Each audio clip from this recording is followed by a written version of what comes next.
Kids, how are you all doing? We heard the story of Joseph the dreamer, right? Now let's see what happened after that. This is the story of how the slaves were set free. It's a story filled with many, many miracles. It's a story that shows us how God is our guide. Shall we begin? Joseph and his family lived happily in the great land of Egypt. As years and years went by, their family grew and grew and grew. They were now called the Israelites, and there were so many of them. One day, a new king, called Pharaoh, became the ruler of Egypt.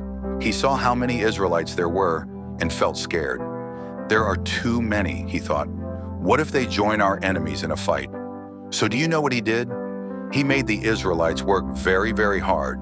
He treated them like slaves and forced them to build big, giant cities. But guess what? No matter how hard he made them work, the Israelites stayed strong, and their families kept growing. This made the angry king even more upset, so he gave a terrible, cruel order. What was it? He ordered the nurses to take away all the newborn Israelite baby boys. But the nurses were good people who loved God. They were afraid to do such a bad thing, so they quietly disobeyed the king. It was during this scary time that a beautiful baby boy was born. His mother loved him very much and wanted to keep him safe. She hid him at home for 3 whole months. But soon he was getting too big to hide, so she got a clever idea. She wove a little basket out of reeds, made it waterproof with sticky tar, and gently placed her baby boy inside. With a loving kiss, she set the basket floating on the wide Nile River. The baby's big sister, Miriam, followed the basket from the riverbank, her eyes glued to her little brother, wondering what would happen to him. Soon the Egyptian princess, Pharaoh's daughter, came down to the river to take a bath. She saw the little basket floating by and was curious. Her servants brought it to her. When she opened it, she found the crying baby boy inside. Her heart melted. "Oh, what a beautiful baby," she said. "I will keep him and raise him as my own." Just then, big sister Miriam bravely ran up to the princess. "Excuse me, Your Highness," she said. "would you like me to find a kind Israelite woman to nurse and care for the baby for you?" The princess thought that was a wonderful idea. "Yes, please go find one," she said. Can you guess what Miriam did next? She ran as fast as she could and brought back the baby's own real mother. The princess asked the mother to take care of the baby and even paid her to do it. The baby's mother was so happy. When the boy was older, he was brought to the princess's palace. She named him Moses, which means I drew him out of the water, because she had pulled him from the river. And so, Moses grew up as a prince of Egypt. When Moses was all grown up, he went to visit his own people, the Israelites. He saw how hard they were forced to work. One day, he saw an Egyptian man hitting an Israelite slave. Moses got very angry. He looked around to make sure no one was watching, and he hit the Egyptian back, sadly killing him. He quickly hid the man in the sand. The next day, he saw 2 Israelite men fighting. He stepped in to stop them. "Why are you hurting each other? You are brothers," he said. But one of the men turned to him and said, "Who made you our boss? Are you going to kill me like you killed that Egyptian yesterday?" Moses was shocked and scared. His secret was out. When King Pharaoh heard about it, he was furious and wanted to punish Moses. So Moses had to run away to save his life. He ran far, far away to a land called Midian, a quiet desert place. There he got married, started a family of his own, and lived as a shepherd for many, many years. One day, while Moses was taking care of his sheep in the desert, he saw something amazing. Can you guess what it was? It was a burning bush. A thorny bush was on fire, blazing with flames. But it wasn't burning up. It just kept burning and burning without turning to ash. What a wonderful mystery, Moses thought. He went closer to get a better look. Suddenly, a voice called out from the middle of the bush. It was God's voice. "Moses, Moses," the voice said, "the place where you are standing is holy ground. I am the God of your family, the God of Abraham, Isaac, and Jacob." Then God said, "I have heard the cries of my people suffering as slaves in Egypt. I want to set them free, and I want you to go to Pharaoh and tell him to let my people go." When Moses heard this, he got very scared. "Who am I to do such a big thing?" He asked God. "If the people ask, 'What is your name?' they won't believe me. And I'm I'm not a good speaker. My words get all tangled up. Moses complained to God, but God had an answer for every one of Moses' worries. I will be with you, God promised. Tell them I am has sent you. To help him believe, God did some miracles right there. He turned Moses' walking stick into a slithering snake and back again. He made Moses' hand become sick and then healthy again. Don't worry, God said. Your brother Aaron will do the talking for you. Finally, Moses felt brave enough. He said yes to God's big plan. Moses went to Egypt. He and his brother Aaron went straight to Pharaoh's palace. The God of Israel says, "Let my people go," they demanded. But Pharaoh just laughed. "No, who is this God? I will not let them go," he said. He even made the Israelite slaves work harder than before. Because Pharaoh's heart was so hard and stubborn, God sent 10 terrible plagues to Egypt to show his power. A plague is like a big, scary trouble. Water to blood. God turned all the water in the river into icky red blood. The fish died and it smelled terrible. No one could drink it. Frogs everywhere. Millions of croaking frogs hopped out of the river. They were in the houses, in the beds, and even in the food. Lice. Tiny, itchy bugs called lice covered all the people and animals. They couldn't stop scratching. Flies. Swarms of buzzing, annoying flies filled the air and covered the land. Sick animals. All the cows and horses and camels belonging to the Egyptians got very sick and died. But the animals of the Israelites were safe and healthy.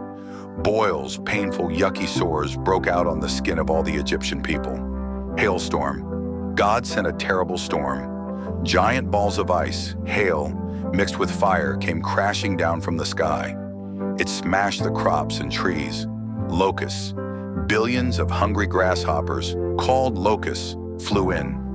They ate every single leaf and plant that the hailstorm had left behind. Darkness. A thick, scary darkness covered all of Egypt for 3 whole days.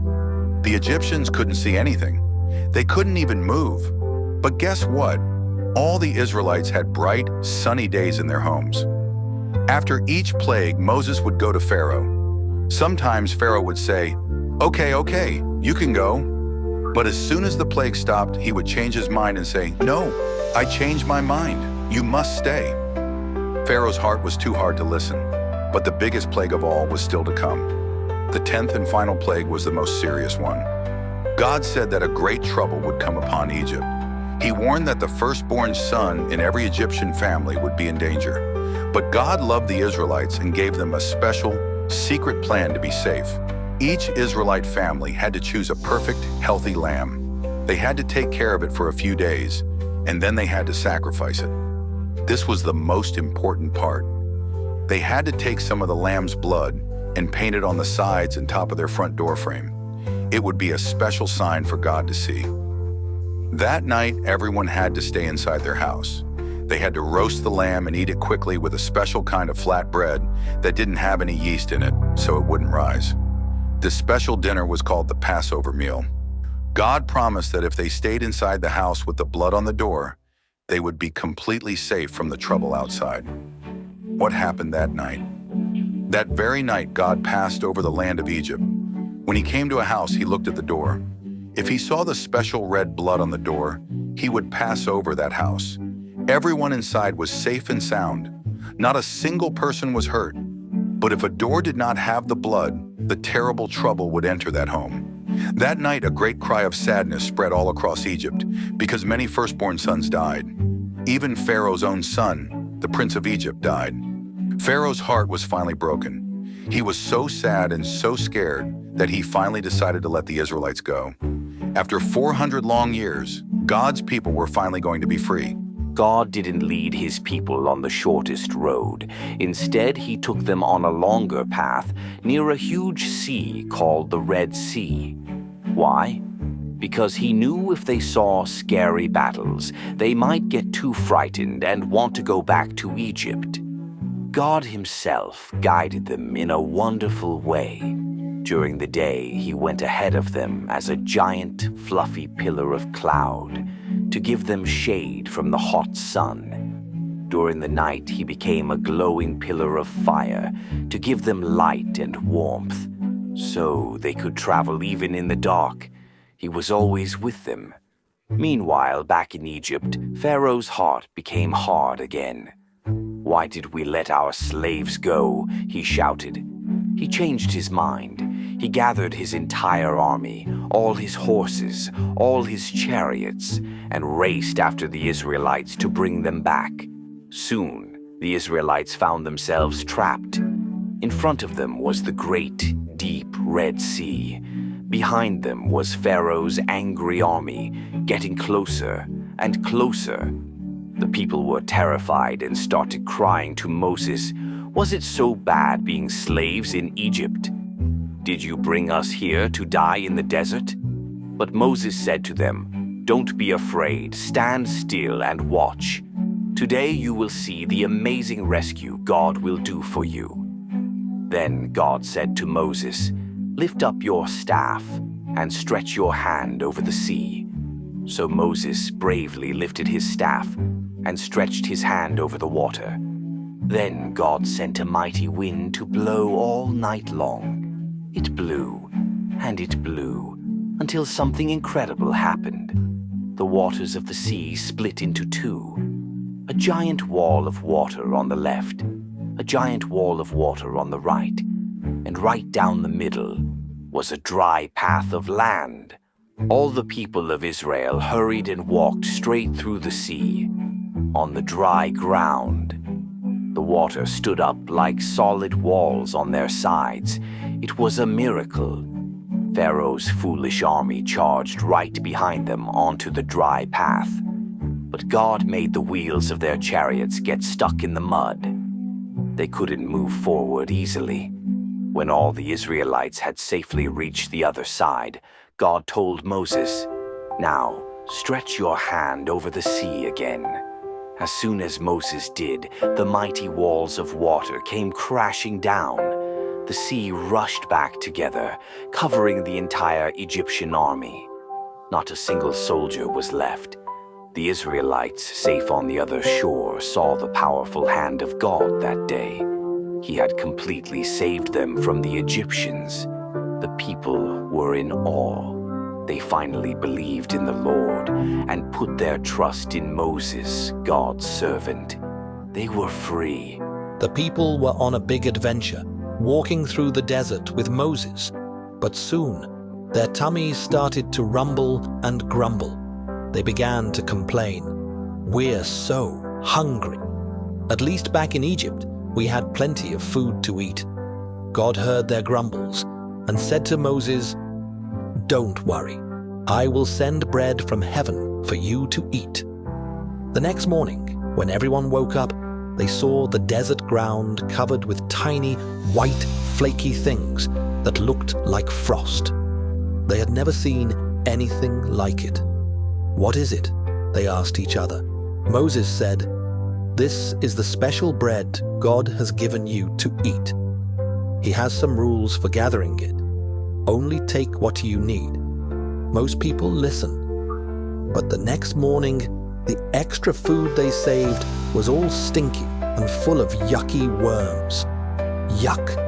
For 40 whole years, while they traveled through the desert, God sent this special breakfast from heaven every single morning for his people to eat.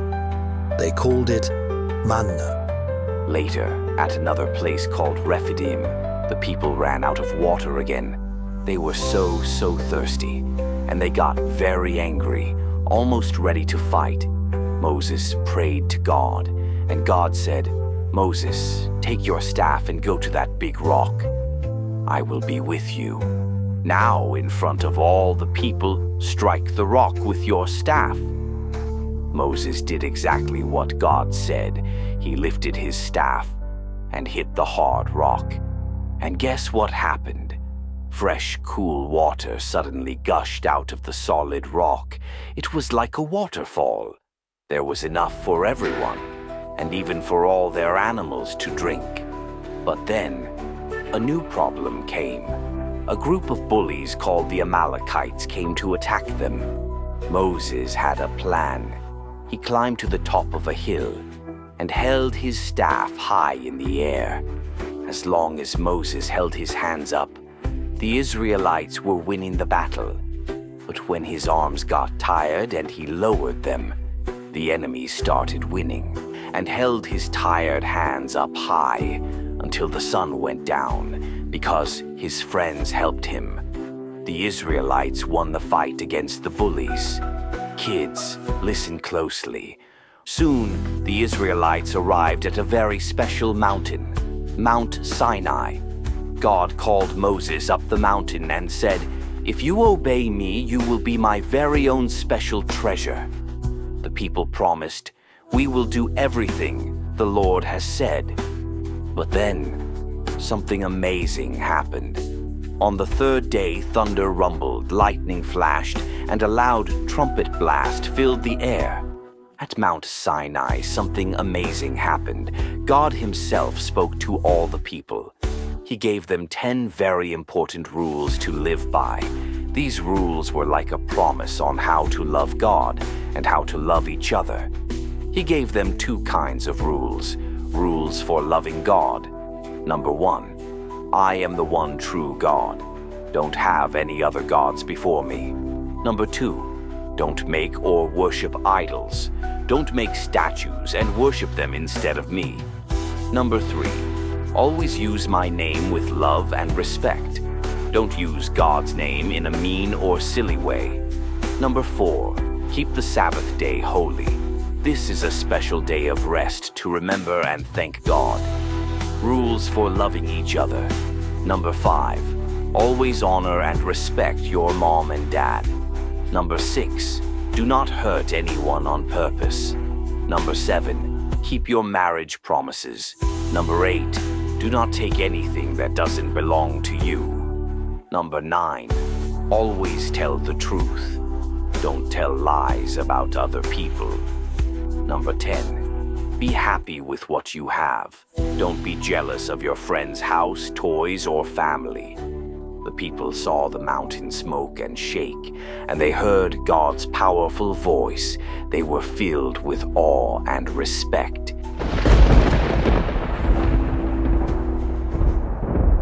God also made a wonderful promise to them. He said, "I will send an angel to guide you and protect you from your enemies. I will lead you to a wonderful new land that I have chosen just for you, a land where you can build your homes and be happy."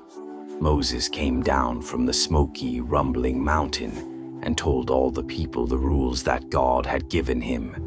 The people listened carefully and once again promised together, "We will do everything the Lord has said. We will obey." God and all of us are now joined together in this special promise. We belong to Him, and He belongs to us. Moses on the mountain.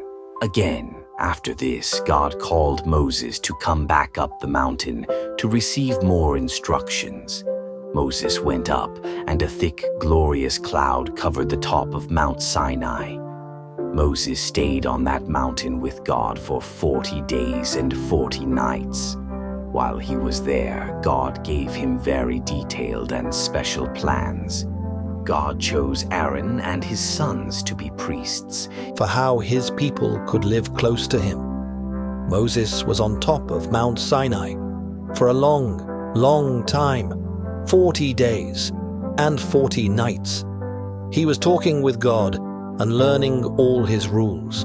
But down at the bottom of the mountain, the people started to get impatient and worried. "Where is Moses?" they asked. "What happened to him? We need someone to lead us." They went to Moses' brother, Aaron. "Make us some gods who will go before us and lead us," they demanded. Aaron was afraid of the crowd and made a big mistake. Instead of telling them to trust God, he gave in. He told them to bring him all their gold earrings.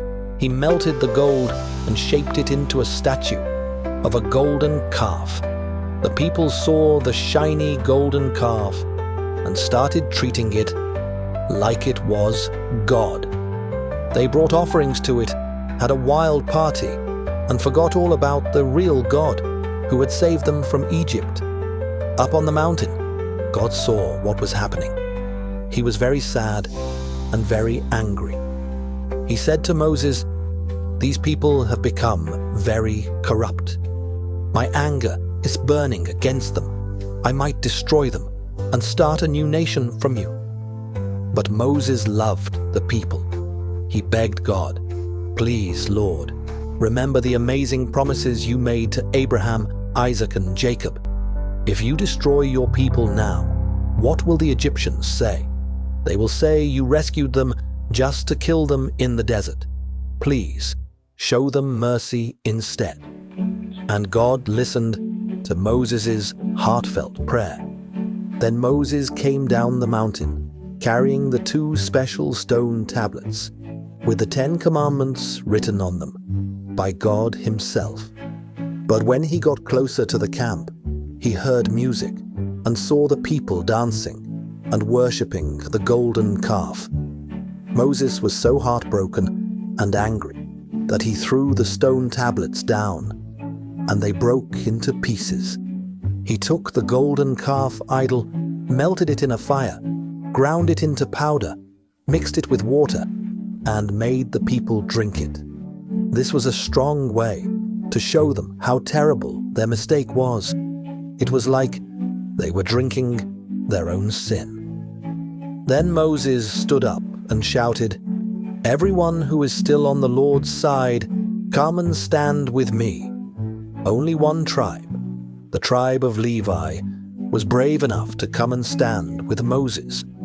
That day was a very sad day, because the people's disobedience led to a big fight, and many people were punished for leading others so far away from God.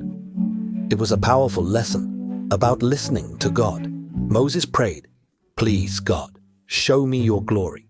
Please lead us yourself and forgive us." God answered, "You cannot see my face, for no one can see me and live. But I will show you my goodness. Stand on a rock, and I will cover you with my hand as my glory passes by." Then God told Moses to do something wonderful. Cut 2 new stone tablets, just like the first ones, and bring them up the mountain. Moses obeyed and spent another 40 days and nights on the mountain with God. There, God lovingly wrote the 10 commandments on the new tablets all over again. When Moses finally came down the mountain, something was different about him. His face was shining brightly because he had been in God's glorious presence. Building a home for God, Moses gathered everyone together. First, he reminded them about God's most important rule. Remember to keep the Sabbath day holy. It is a special day of rest where we do no work. Then, he announced the most exciting project. Everyone whose heart is willing, bring a gift to the Lord. We are going to build a beautiful special tent for God called the tabernacle, so he can live among us.